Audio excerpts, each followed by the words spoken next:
Well, I know the outcome wasn't how you guys wanted it, but you got your first sack last week, and I know you've been seeing a lot of playing time, injuries, and also because you've earned it. But it's pretty exciting to get that first sack. I mean, I know it wasn't the outcome, but how excited were you to get that? So excited. It's just really because just always working towards like to better yourself, the better go to finally get that first monkey off your back to get that sack. It really feels good. How, I know, you played an option team last week, so it's not like they're going to throw it a lot, but just 2 sacks so far this season is that a little bit misleading for this defensive line, whether it's you or the tackles or anything? Is that a little misleading? You feel like you guys can? I feel like because with both Texas, Toledo, and Cal Poly, they all have mobile quarterbacks that if you lose contain or you throw a move and say you take your eyes off the quarterback for a second, he might be out the pocket or just scramble for 20 yards. So we really just been wanting to keep that quarterback in the pocket and basically set traps for him. But I guess I feel like with more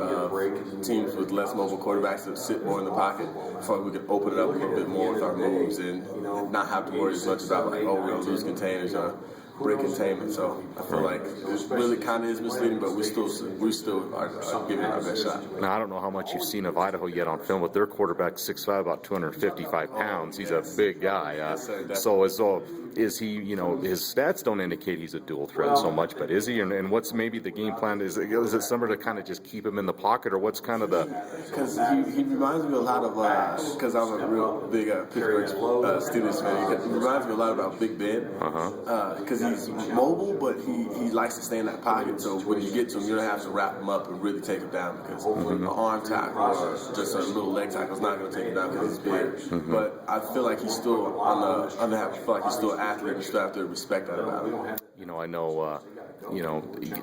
Like Coach Chris said, you guys aren't happy that you're 0-3, but you're certainly not discouraged. So how is the mood of this team and the mood of this defense that's probably taken some hits and probably not is probably disappointed as well? Oh, we're definitely hungry. That's what I would give our team. Hungry. We had both of at least our last 2 losses have been by less than 3 points, and 3 points or less. And I feel like with our defense, we're just hungry. We really just want to go out there and put our best foot forward and really just get that W for the first time and get that monkey off our back and really just move forward and not as much be like, we got to get our first win, to be like we just have to come closer together as a team and start moving forward into the season. You might have just answered this, but you mentioned these last 2 losses by combined 5 points. I think last year, even though you didn't play, you redshirted, that won 4 close games that could have gone either way with any play. So what's that fine line, Eddie, and what's the difference between that fine line of winning and losing in your mind? Because in last year on redshirt, I traveled to almost every game that was away and here. And I feel like it was Coach C actually made that point that last year, like you said, we had those 4 games that one play decides the game. We mess up on one play and it goes, and we lose that game.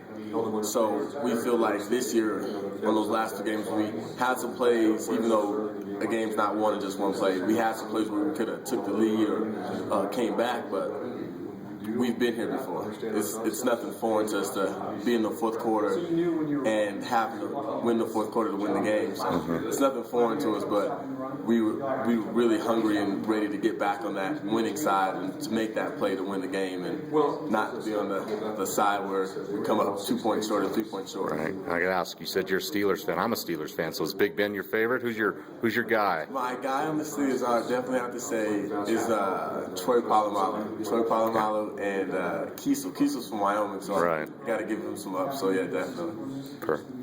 Palomalo's my guy too. So.